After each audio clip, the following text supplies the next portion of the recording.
Welcome to the vlog. This is the basic Wafter rig.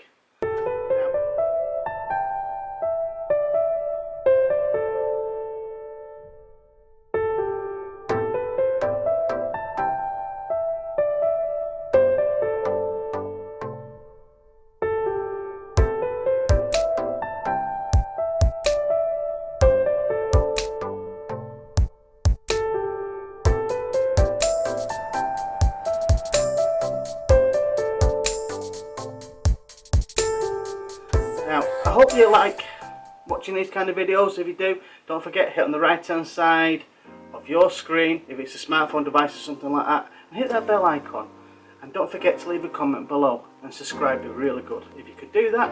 So let's crack on, let's carry on with this demonstration of a basic Wafter rig. This is just a Wafter rig that I use. There's loads of people who use different kinds of Wafter rigs, but this is just a basic Wafter rig that I use. And we're going to assemble it. Firstly, we're going to start with a hair rig. This is a Christmas bauble, mounted, looks just like a boilie. Now, boilie is a bait that's used for fishing, so if you do some Google researching on that, you'll find out what a boilie is. So, this is a boilie. More importantly, it's a wafter. Now, wafters come in two different kinds. They come in, a wafter comes in two different shapes. They kind of come as a barrel, like kind of that kind of shape. This is a big swivel, by the way, but a barrel kind of shape, like the barrel on there, or a round circular boilie type shape. So what we're going to do is we're going to mount it on the hook like so. Now it depends how you want to do this. You can have a long hair or a short hair there. It just depends what your preference is. Wafters are generally designed to be the right weight so that the hook keeps it in place, like so, like that. You and me? So the weight of the hook brings it off the floor and it wafts around, or waft or waft, depends what you want to call it. I call it a wafter, wafts around. Some people call it a wafter, wafts around. Now, let's just build this. I want it to be about there. So what I'm going to do, first and foremost, I'm going to mount a little silicone sleeve over the hook link material first, like so. You see that? And I'm going to put it there.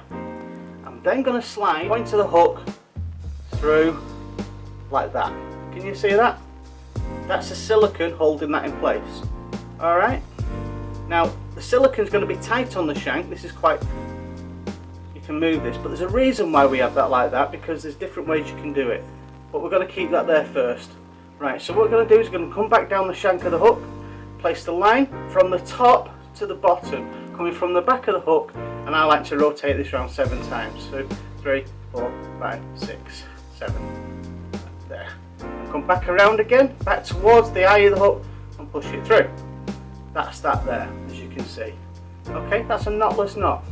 The next step, I like to put on a little bit of silicone rubber over it, just to protect the hook, with a little liner on it. That brings it in that shape, so the line comes out the centre. If you run a line straight away through that part of the hook, it brings it all the way through in line with the hook. That means that when it's being pushed forward by the fish sucking in, it's all perfectly even going into the fish's mouth. Now, why do we have this silicone tube on here?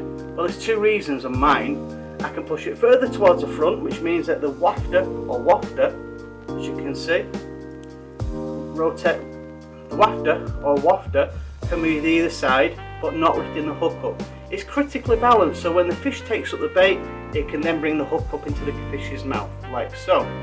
Now, why do I put a silicone tube on there? Well, if I want to move that down to there, I can do, and that gives it a bigger wafting area, like so. So that's a basic Wafter rig, or Wafter rig, depends what you want to call it again. So it's the weight of the hook on a wafter that keeps the bait. It's almost like a pop-up, but not quite as strong or not quite as buoyant. That's what that is. Okay, so I like to keep it down there. That's that simple.